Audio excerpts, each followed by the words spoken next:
everyone. I'm Bethany Losada. Thank you so much for joining me today in my podcast, Overcomers, where we talk about how to overcome life's difficulties with a friend, faith, and a cup of tea. Today I'm drinking hawthorn berry, which is great for your heart, improves your digestion, is good for stress relief, and it actually tastes really good. We're in a series right now called Overcome by Anxiety to Overcomer, a mother and daughter's faith journey, prevailing through anxiety. Last week, we started by talking about our toddlers and how to help them with their extreme emotions. And this week, we're starting talking about the elementary age kid and how we can help them overcome their strong emotions. Today, we're going to go over how our strong emotions can have a physical response in our body, a healthier way to get those strong emotions out, and then we're going to end with talking about how we can help our children with their anger and frustration when it comes to school. I remember my first year of college taking speech class. In my first class, my professor told us, "You better want to be here because it's going to be so difficult to get an A." I was completely intimidated and anxious. I went up to give my first speech, and as soon as I stood out of my chair, I felt red, warm rush go all the way up my arms, my body, to my face. And then when I went to speak my first word, my mouth dried up so much and felt like cotton balls. I didn't know how I was going to get a single word out, much less finish my 5-minute speech. Slowly, I forced myself to speak a few words, and then my body started working and getting in tune, and I was able to finish my speech. At the end, there was a time for question and answers, and I still remember a girl in my class raised her hand and asked why I was so red. Well, if I wasn't feeling flushed and red already, I certainly was by this time. Turning flushed, my mouth turning dry were my physical responses to the anxiety and stress that I was feeling. I bet there's times in your life that you can recall when you had such a strong emotion that your body was able to respond to it in a physical way. Maybe it's through your anger or frustration and your heart started beating and feeling red and hot. Or maybe it's from anxiety and worry. Lots of times it can affect our sleep. Maybe your mind won't turn off and it's just racing through thoughts of what you have to do the next day or accomplish, or fears that you may have. Or those fears can lead to bad dreams, insomnia. You can get sweaty palms and clammy, feel cold. There's so many responses we can have with anxiety. I know for my daughter, one of them was her feeling of having an upset stomach. That was her physical response to her anxiety. Or maybe it's with stress. I remember when I was in the 5th grade, my teacher left halfway through the year. The rest of the year, we ended up having a long-term substitute. My classroom went into chaos. The kids in the class were disrespectful, not raising their hands, calling out, and the day was just horrible. I remember coming home to my mom every day complaining that I had a headache. That was my physical response to the stress that I was feeling at school. Or the extreme emotion of sadness or depression, causing somebody to sleep more than they normally would, or maybe eating more than normal. Now, does that mean any time that you have a physical response like an upset stomach or feeling hot that it has to do with an emotion? Of course not. You can be sick or have other medical issues. But it's important to note that our emotions can be so strong that it can affect us even in a physical way. So how can we better express our strong emotions, get them out of our body so it doesn't affect us so much? One great way is by taking a nice warm bath. There's something about that warm water that helps soothe and relax our muscles. We're in our own private space and can just be still and quiet. I know that my kids loved having a diffuser in their bedroom with a little bit of lavender. That just gives a calming effect and helps improve sleep as well. Or maybe you're a vocal person and want to get some words out, and songs really speak to you. Sometimes singing out your favorite songs about heartbreak or love or whatever it is can help you express your emotions. Some people like to read, listen to audiobooks. I know with my daughter, she loved doing crafts, things with her hands, and it just freed her mind to not stress or think about other things. Now, we don't always have the opportunity of being in our home when we're having strong emotions or having access to go do something like exercise or play outside. So it's important to have a couple tools that you can use wherever you are, that your kid can use when they're in school or in an activity. One really easy thing that you can do no matter where you are that's not noticeable to others is practice on tensing the muscles and relaxing them. All you have to do is make 2 fists and tense them as hard as you can and hold it for about 30 seconds with all your might and then releasing it. The practice of tension and all that strong emotion build up and then relaxing and letting it go and letting it out. You can do it with your hands, with your feet, any muscle group really, but it really helps relax those muscles and release that tension. One other good way that you can implement when your kids are at school or somewhere around people is breathing techniques. You can inhale nice and slowly for about 10 seconds, hold the breath for a few seconds, and then exhale nice and slowly. This helps calm your breathing, calm your mind, center you, and be present in the moment. Those are just some ways that you can help relieve those strong emotions in a healthy way. I know the last week we talked about using an anger box to deal with our angry emotions. We've mentioned our strong emotions, physical responses. Now let's talk about why we're having these strong emotions. And what are these strong emotions? Today, we're going to focus on anger. In the next couple weeks, we're going to talk about anxiety and worry. But I think a lot of our elementary age kids deal a lot with anger, and so do we as parents. We're going to talk about 2 specific things that can cause a lot of anger and frustration.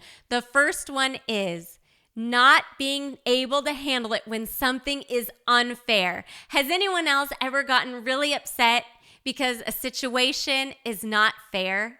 Of course, that's part of our human nature. We desire fairness and justice, but not one of us is going to go through this life never experiencing issues and unfairness because of cheating or lying or bribing or favoritism in some way. So there's 2 things that I think we can really help teach our kids. That's when to pursue justice, and then also the art of knowing when to let things go. Let's take an example of a playground incident, how we can teach this to our kids. Say your son Sam loves to play at the playground with his group of friends, and on this particular day, they're playing hide and go seek. Johnny's one of his friends playing with them and decides that he wants to be the seeker every single time. Well, of course, your son Sam is upset. That is completely unfair. Everybody should get their turn. He lets Johnny know, and Johnny doesn't listen and decides that he's still going to be the seeker. Your son comes home to you and lets you know how frustrated they are and how unfair it was today at the playground. The first most important thing you should do as a parent is acknowledge what they're saying. Acknowledge that, yeah, it's true. That was completely unfair. Johnny should have taken turns. Then you can turn around and you can empathize with them and their emotion of how frustrated they feel. But instead of letting them stick in the disappointment, this is where you can help them move to get beyond that and know how to handle the situation in the best way possible. You want them to be able to move from disappointment and think logically how they can respond to this situation. You can walk them through that first by deciding whether this is something that they need to pursue justice and ask for help. Please let your child know anytime somebody is being hurt, whether it's physically, emotionally, or mentally, that is a time that they need to get help and pursue justice. They need to let a teacher or adult know, somebody that can intervene. Another time when it's good to ask for help and intervention is, say that Johnny has this behavior quite often, that he is very unkind and unfair, and it's not the first time it's happened. It's become a pattern. Then it's an appropriate time to let an adult know. Let's say, though, that Johnny is normally Sam's closest friend and they get along really well, and Johnny normally isn't unkind or unfair, but maybe today he just had a bad day. So Sam could make the choice to show some grace and let it go and keep playing. Or if he doesn't want to let it go and is really frustrated, but Johnny's still a good friend who doesn't normally behave this way, he can choose to give some space and go and play with another group of friends, another activity. So you've given your child some parameters and knowing how they can make the decision and make a good decision in order to handle their frustration and move past that disappointment. Another way that kids can get really angry and frustrated is when they can't understand a concept right away. This happens a lot at school and with homework time.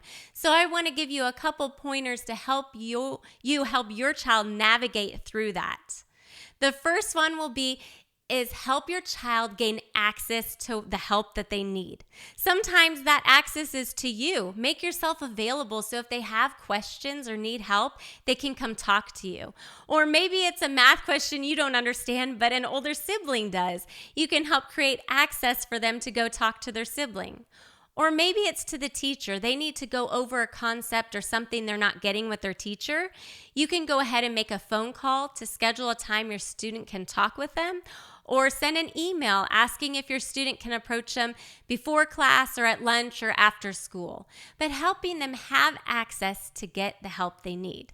The second thing you can do is help them to investigate what it truly is that they don't understand. Have you ever had it where your child runs in the room and just kind of throws their books or papers and tells you, I don't understand, I don't get it, I don't know anything about this? Well, I highly doubt that they don't understand anything of the material that they've been given. There's probably a step or a point that they're really not getting, and then they're unable to finish the assignment. So if you spend the time to investigate your child to see really where is it that they're stuck and need the help. Let's take example math. Say they're doing long division and they're stuck when there's a remainder at the end and they don't know what to do with it or how to write it. Then you know specifically what it is that they're stuck on and how you can help them. Or say it's in literature class and they have to answer a question, but they don't understand what one or two of the words mean. So then they can't answer the question because they don't understand it. Well, then you know exactly how you can help them. Once you've investigated exactly where it is that they're stuck and needing help, you can help your child formulate that into a question so they know how to ask for the help themselves. So when they're at school or with somebody else and they have a problem and they need help, they are learning the skills of how to ask exactly what it is that they need. So let's go back to the math example with the remainder. Now they have this skill where they can come back and let you or a teacher know, I don't understand how to write the remainder or where it goes. Or in the literature example, they can come back and ask the question specifically of, I can't answer this question because I don't understand what literary means or whatever that word is. You're giving them lifelong tools to be a good learner. This will help them as they age through the years to be able to understand where they're stuck and how to get the help that they need. Let's look even more specifically with homework. I know it can be a time of a lot of frustration, anger, angst in the home in the afternoons.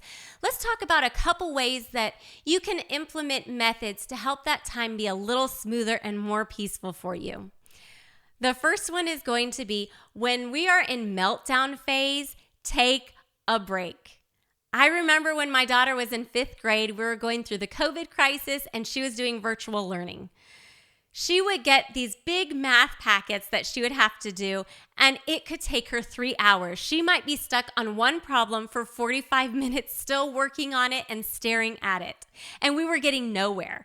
I'm the personality, when I start something, I want to finish it and finish it as quickly as possible. When I was pushing that on my daughter, she was taking longer and longer to accomplish it. When I decided, okay, let's just take a break and see what happens, we were so much more successful. She took a break, she went and played, got her mind on something else, and then an hour or two later, she came back, and then she was able to approach it again with a fresh mind, renewed enthusiasm, and able to get through it in half the time. It's not worth the battle. Nobody can think well or operate well when they're so frustrated and angry. Get those strong emotions out and then come back refreshed and renewed. Another advice I would say is putting a time limit. If your child truly struggles with homework time, they're probably feeling very overwhelmed just by the look of what they have to do. Let's take math again, for example. Say your student comes home with a math worksheet with 25 problems, and just the thought of it or the look of the paper is overwhelming to them. You can start by saying, all right, let's work on the first 5 problems. Once we do the first 5 problems, you can take a break and play for 15 minutes and then come back and we'll do the next 5. Or say it's reading. You can tell your child, let's read for 15 minutes. After you read 15 minutes, you can take a break, play, and then come back again.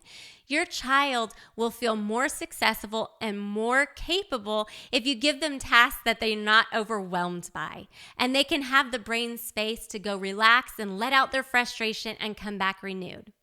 The last advice I'll say is reward your child. When they're practicing these things and asking you good questions, coming to get help without throwing themselves and melting down, and when they're able to complete these tasks, give them a reward. Let them know they're doing well. This will give them enthusiasm and feel capable, good about themselves, and wanting to accomplish their work and do a good job.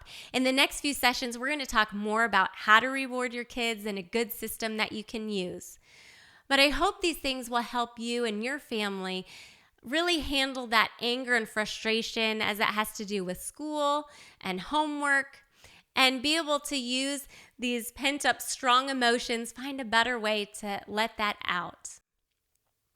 I'm going to close this today with a Bible verse, James 1:19 through 20, and it says, "My dear brothers and sisters, take note of this. Everyone should be quick to listen, slow to speak, and slow to become angry, because human anger does not produce the righteousness that God desires."